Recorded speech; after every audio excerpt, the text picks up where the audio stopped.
So we're going to start off, we're going to work with just basics on a graph and different parts of a graph and that kind of stuff. Now, I want to start off with, we're going to use maybe a new concept for a lot of you, something called interval notation. We're going to use that a lot throughout pre-calc. Interval notation, what it does is it replaces this.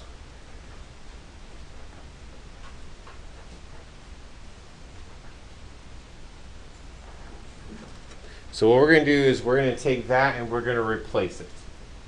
Now, your question may be, why do we have to replace that? My answer is, because I said so.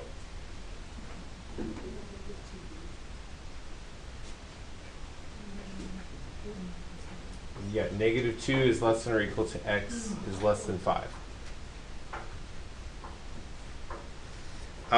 Interval notation, again, has its places. A lot of those places you guys aren't ready for, but we have to start introducing it to kind of get you used to it.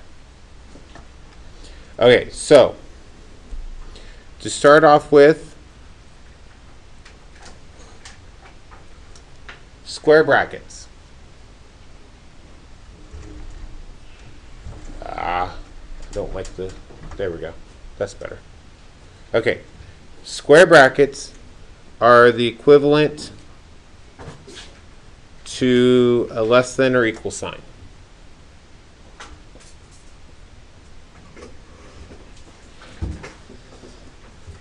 So, and then circular brackets are the equivalent to just a less than sign.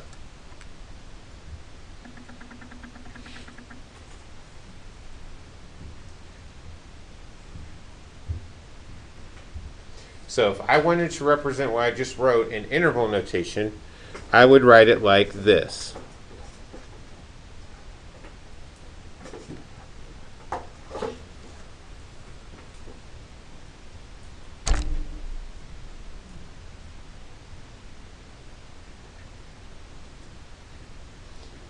So the immediate question a lot of people have is, so if I have both things are less than, how do I tell the difference between that and an ordered pair? Context. That's the only way. It has to do with what you're talking about. Just like in English, how do I tell the difference between the word read and read? Context.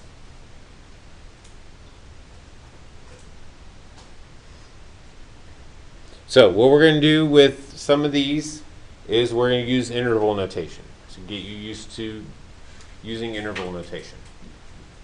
We wouldn't have to, because again, we could use what we did above, but for our notes and for on quizzes and tests, whenever we ask this, I'm going to ask you to use interval notation. Again, just as an introduction to it and to get you used to using it. Okay, so there's your introduction to interval notation.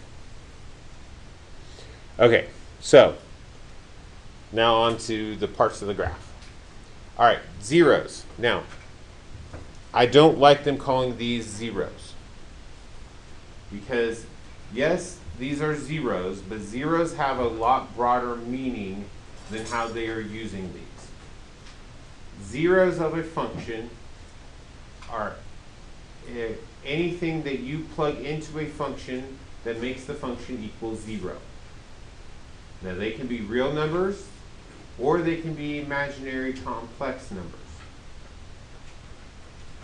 However, they're using this word zeros to represent x-intercepts.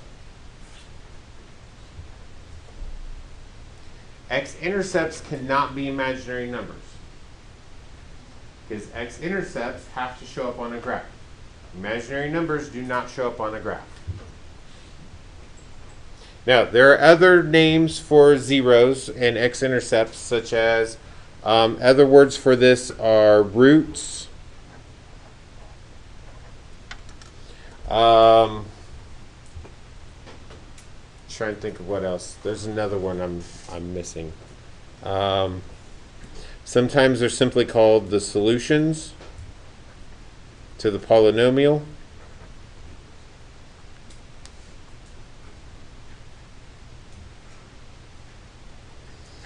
A lot of times you're going to hear me refer to them as the roots because whenever I learn this stuff, that's what my teacher used over and over and over again. So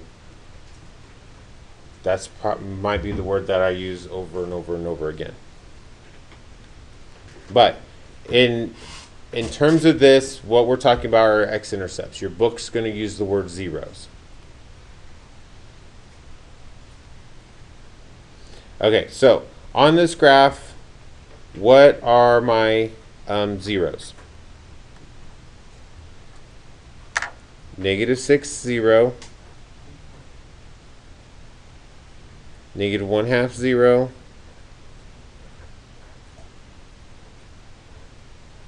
And 4, 0. So there's 3 of them, right? So it's any place where you cross the x-axis.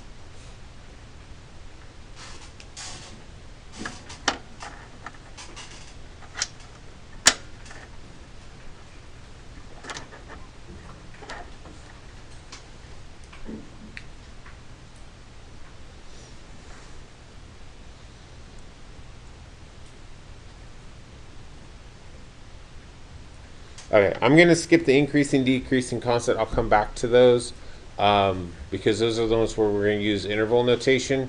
I'm going to go ahead and do relative max and relative min since those are the ones where we're using ordered pairs still.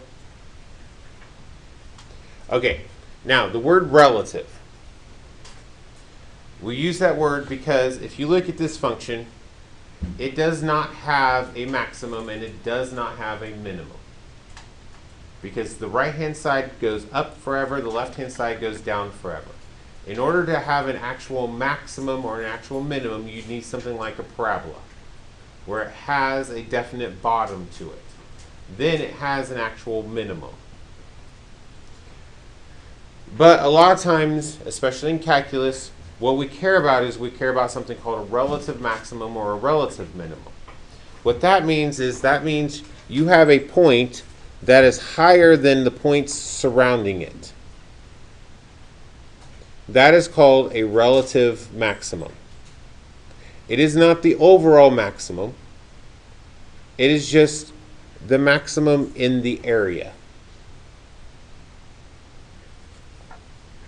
So that is a relative maximum. You can have multiple relative maximums. With the graph I drew, we only have one relative maximum, but we could have 5 relative maximums in a graph. We could have 10. We could have 2. Doesn't matter. Same with relative minimums. Now, your book is really bad about leaving off the word relative. But from here on out, for the entire rest of the school year, anytime that you hear the word maximum or minimum, we're talking about relative maximums and relative minimums. I don't think there's a single time for the rest of the time when we're talking about a definite maximum or a definite minimum. All right, so what is my relative maximum? -410. What's my relative minimum? 1, -5.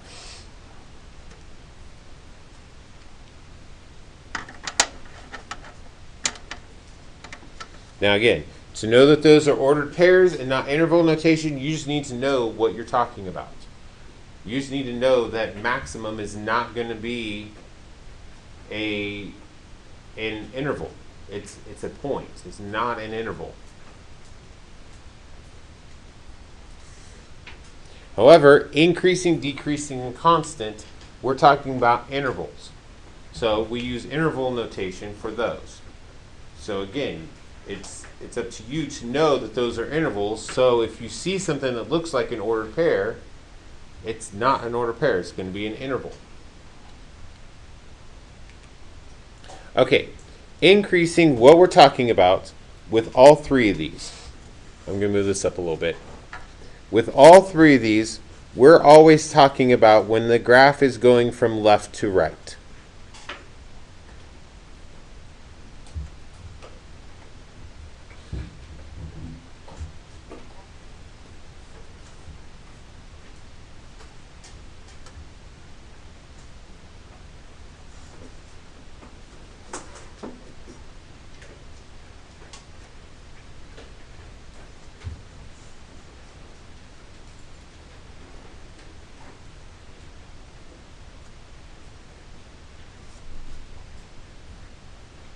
So, another way of putting this is as x is increasing, what is happening to f of x? Sorry, I wrote that too low. That's my fault. So from left to right, what is happening to f of x? As x is increasing, what is happening to your y values? Are they increasing? Are they decreasing? Are they staying constant? So that is what we're asking here. That's what we're doing with increasing, decreasing, and constant. Okay, so looking at increasing. Where is my graph increasing? Okay. Now, whenever we're doing this,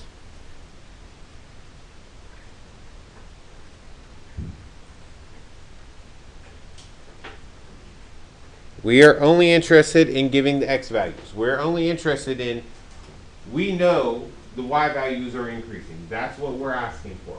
When are the y values increasing? So you're giving the x values for when the y values are increasing. So for all these, your answer are the x values. So with my x values, I start at negative infinity. Now, negative infinity always has a rounded bracket because you can never be equal to negative infinity. And it goes until negative 4. Okay, is that the only place where I'm increasing, or do I have any other places? 1 to positive infinity.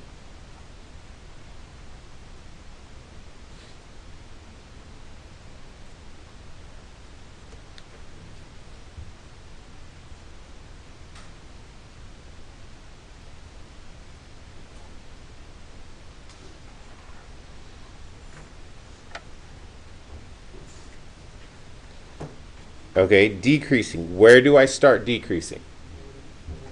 Negative 4. Okay, negative 4 to negative 3. That's where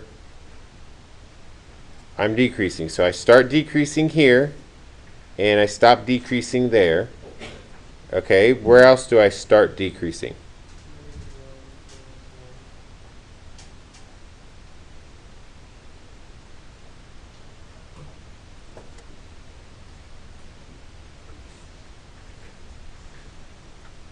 Okay, and I'm constant from negative 1. Sorry, I went off the screen.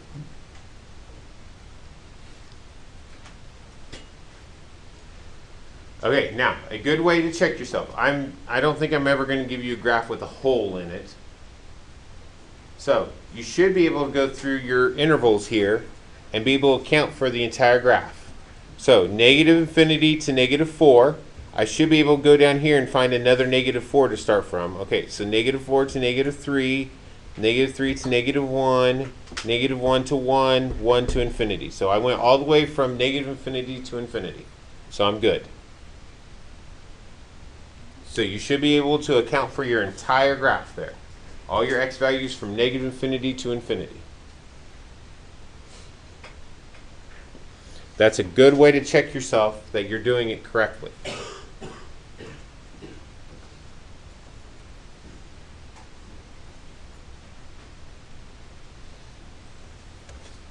All right, you good with that page? A lot of information, little bitty space.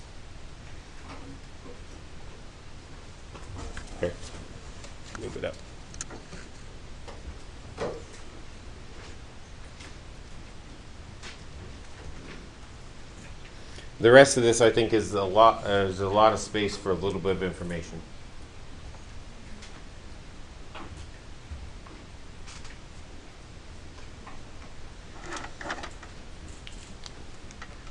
Just try to get this all crammed on one page so I could use one graph for all of this. All right, we good? All right. We got two more concepts. Okay, so average rate of change.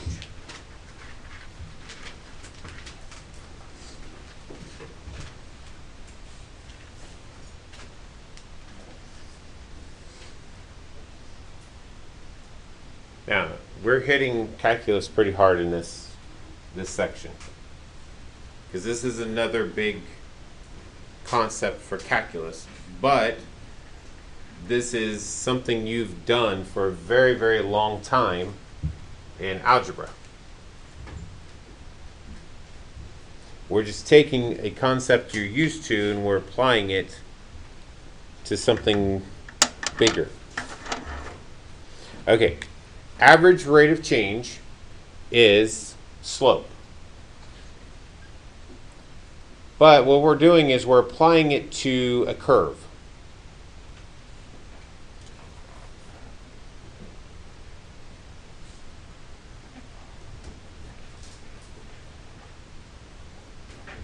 So what I do is I want to apply my slope to 2 points on a curve and kind of find the average rate of change. Now, how this applies to calculus is, in calculus what you do is you try to find the limit as you get those points closer and closer and closer together, so you can find the slope of a curve at a single point. That's called a derivative.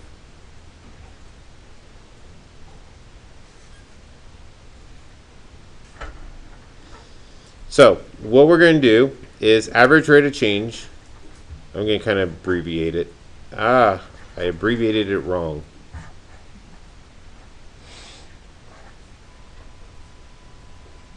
Stupid 10-minute bell.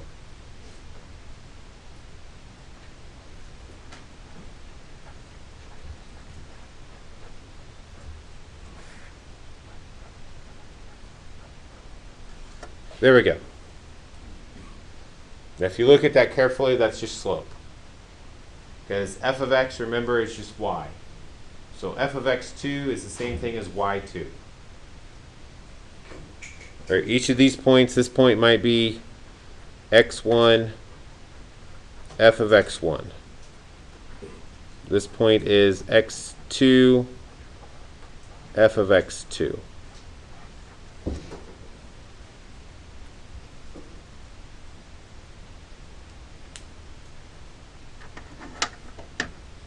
Okay, so like example 1, you're going to be given that information and asked to find the average rate of change.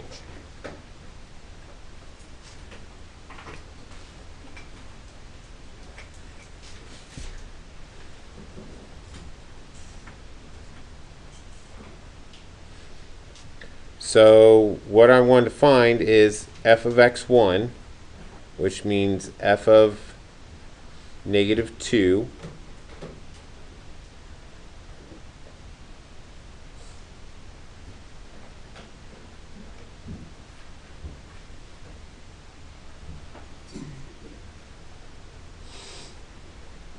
Which is negative 4,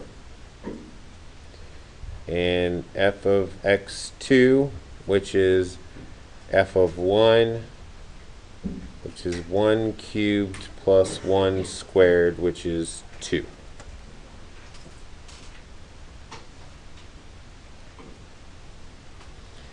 So average rate of change is equal to f of x2, which is 2, minus f of x1, which is negative 4. Yeah.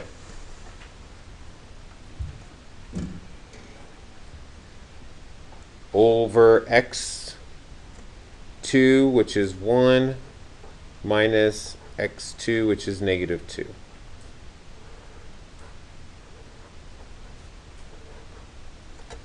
So my average rate of change is 2.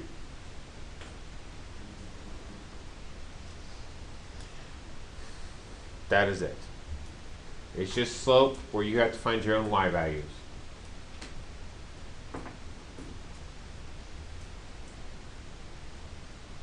So again, it's taking an old concept and applying it in a new format.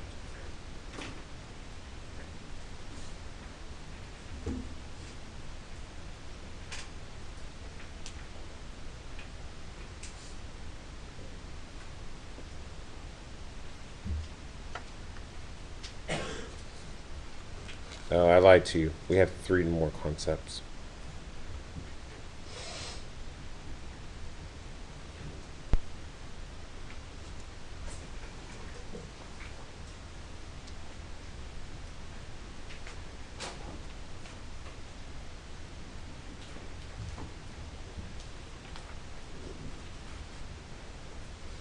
Okay, we good?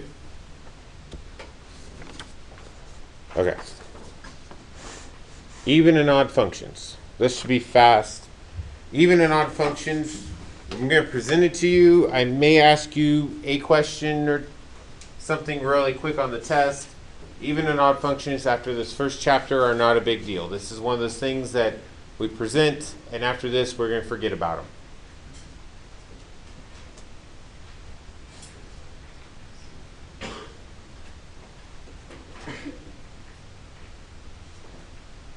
Okay. Definition of an even function is I have a function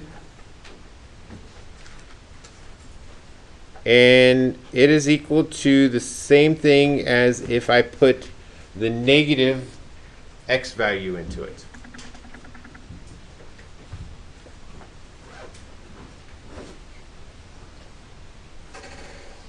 I'll show you what this means whenever we do the examples. Odd function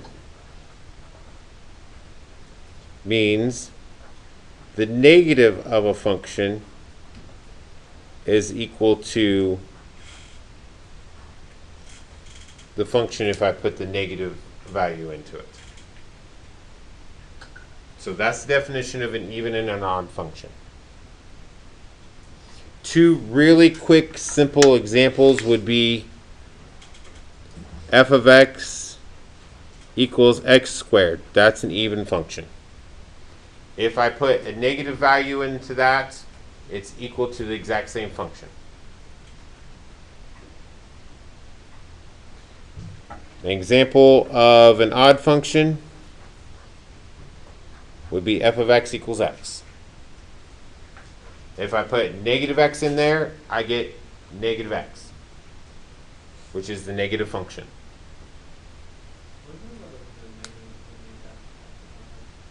What? Yeah, negative is in front of that. Here, I'll show you. Okay, so the way we check them is I'm going to put the negative in and see what I get.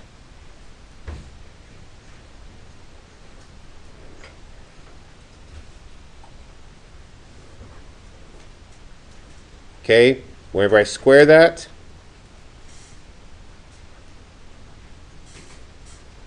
I get that, which is equal to my original function.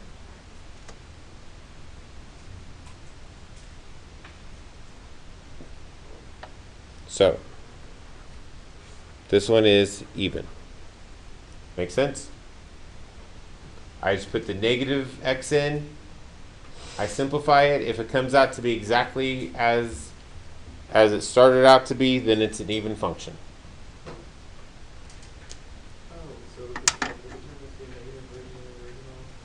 Then it's odd. Yeah. Go ahead.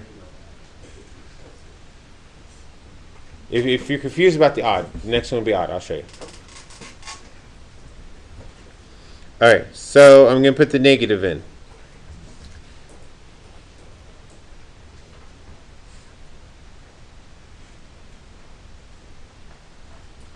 Okay, so this ends up being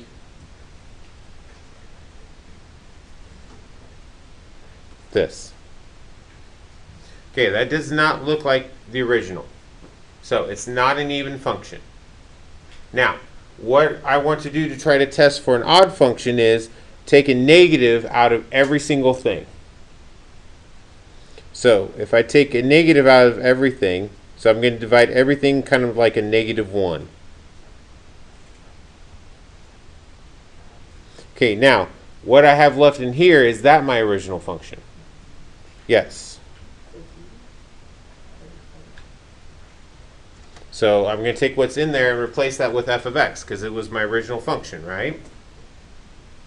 So now, g, sorry, g. I forgot to change the letters. So now I have this is equal to that, so that means it's odd. There, that helped clear it up.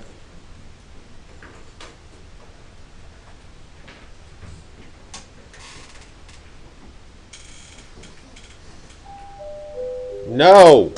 Shut up! Nope.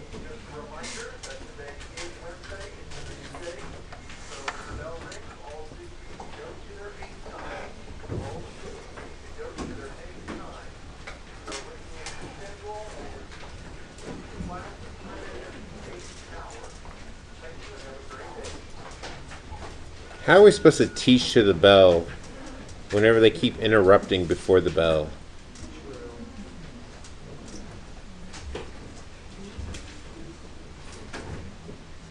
All right. So the problems that look like this with the shaded stuff, we'll go over those tomorrow.